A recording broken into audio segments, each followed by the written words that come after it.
Back in 2021, I talked about The Many Saints of Newark, which was the prequel film to The Sopranos that had come out on HBO Max and in theaters. A lot of people were talking about it at the time, but I knew that at some point I wanted to talk about The Sopranos as well, because it doesn't make sense to just talk about the prequel movie. There has to be a day when you just discuss the show in general. And now that it's the 25th anniversary of the show, I thought it made sense to do a little bit of a look back, because there are a lot of people who will tell you that this is the best TV show of all time, and it's a pretty sound argument to make.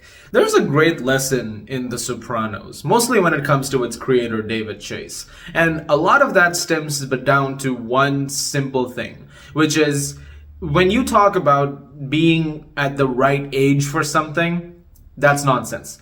There is no such thing as a right age for a right thing or a big thing to happen. You don't have to be too young or too old for that big moment. The reason I say that is because The Sopranos came out in 1999. David Chase was close to being 50 at the time that the show actually aired and it finally made its way to the world.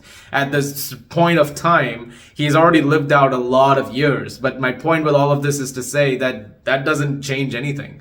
When you talk about what age is the right age to do something amazing, no such age exists. The time when it is right, that is when things will happen. And that's when The Sopranos happened. And what a great idea, because it's a show that doesn't just try to do gangster stuff, which it does. You get enough of that with the mob that's being dealt under in New Jersey, but it's also a deconstruction of the gangster genre. You just get episodes where you just follow the most mundane things happening. Especially in the first season, when you watch it, things escalate as things, events happen, but really look at it. When you start off, Tony Soprano is in therapy sessions with Dr. Melfi. You've got Christopher Moltisanti, who's trying to write a movie screenplay, and that's something that sticks throughout. It's one idea that he's trying to have, but he can't figure out his arc. You've got Tony's family, Carmela Soprano, along with Meadow and Junior, who are also trying to figure out things, but also don't want to ask their dad too many questions because, he's a gangster, and you don't want to know too much about that life. Are you in the mafia? Am I in the what? Whatever you want to call it. Organized crime. That's total crap. Who told you that? Dad, I've lived in the house all my life. I've seen police come with warrants. I've seen you going out at 3 in the morning. So you never seen Doc Cusimano go out at 3 in the morning on a call? Did the Cusimano kids ever find $50,000 in Krugerrands and a .45 automatic while they were hunting for Easter eggs? I'm in the waste management business. Everybody immediately assumes you're mobbed up. It's a stereotype, and it's offensive. And then you have the other members of the mob also, whether it be Silvio Dante or Paulie Walnuts, or all of these colorful characters. But also the show is very smart because it never tried to make it too relatable. Like every time you'd watch an episode and go, that is something that really hits me where I live, that is a moment that sticks with you.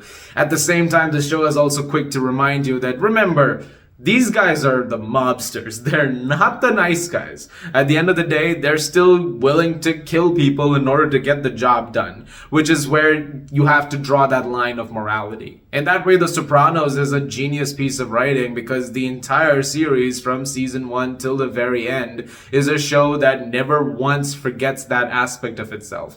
It constantly manages to ride that line while making for thrilling television and even making the most simple moments like having dinner in a restaurant feel engaging and feel intense. And there's so much story and so much being told in those moments that are what make the show so special. And it brings out these amazing performances. James Gandolfini, may he rest in peace, gave such an incredible TV-defining performance. I mean, there are things that don't happen in the future of television if Tony Soprano does not happen, and if it doesn't happen specifically the way James Gandolfini does it.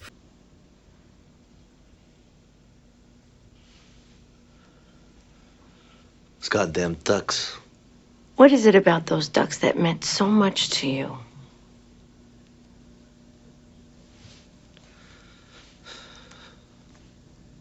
I don't know, it was just a trip having those wild creatures come into my pool and have their little babies.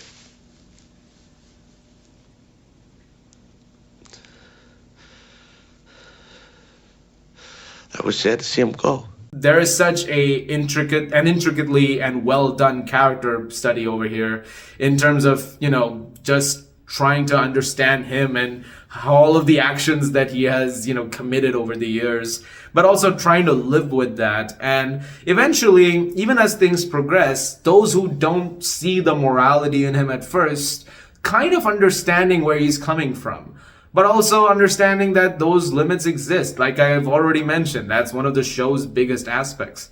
But I love the way that it's handled. All of the performances from Edie Falco, Lorraine Bracco, Steven Van Zandt, Tony Sirico, may he rest in peace. Everybody is so good in this show. I mean, you can talk about every single performance in a whole separate video, and you could just have some time with that. Of course, Michael Imperioli, fantastic as Christopher Moltisanti. I really love that character as well. Sad about the way it ends, but yeah.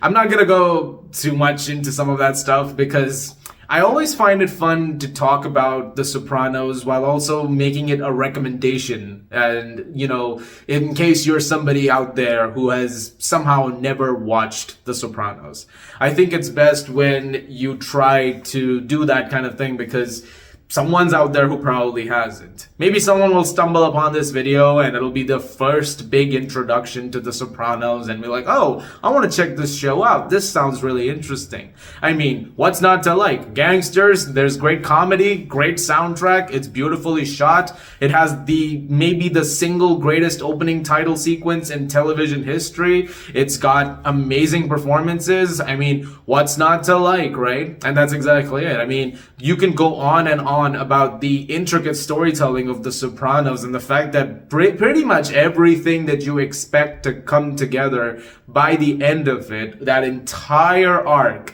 comes together in fantastic ways. It doesn't answer every question, but it doesn't need to. It gives you enough that you're able to sort of infer from things like, okay, I can assume things went like this over here, things went like this over here, and you're able to create something genuinely remarkable with that, and there is a great experience in watching it. There are so many great scenes that stick out. You're not gonna believe this. He killed 16 Czechoslovakians. Guy was an interior decorator. His house looked like shit.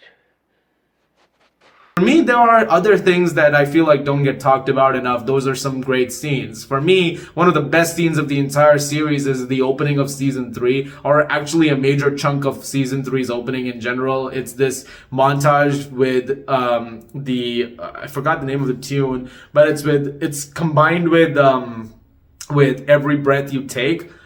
Peter Gunn, the theme, like... Unit 4 in approximately 1 minute, you'll have them made. Gray Jetta. SC team, the location reads secure. You have 1 hour and 30 minutes. Roger, control. There's one very poignant scene. I mentioned the Where's My Arc thing for a reason, because I keep thinking about that scene every now and then. You ever feel like nothing good was ever gonna happen to you? Yeah, and nothing did. So what? I'm alive, I'm surviving. That's it. I don't want to just survive. It says in these movie writing books that every character has an arc. You understand? Like everybody starts out somewheres, and then they do something gets done to them, changes their life. That's called their arc. Where's my arc?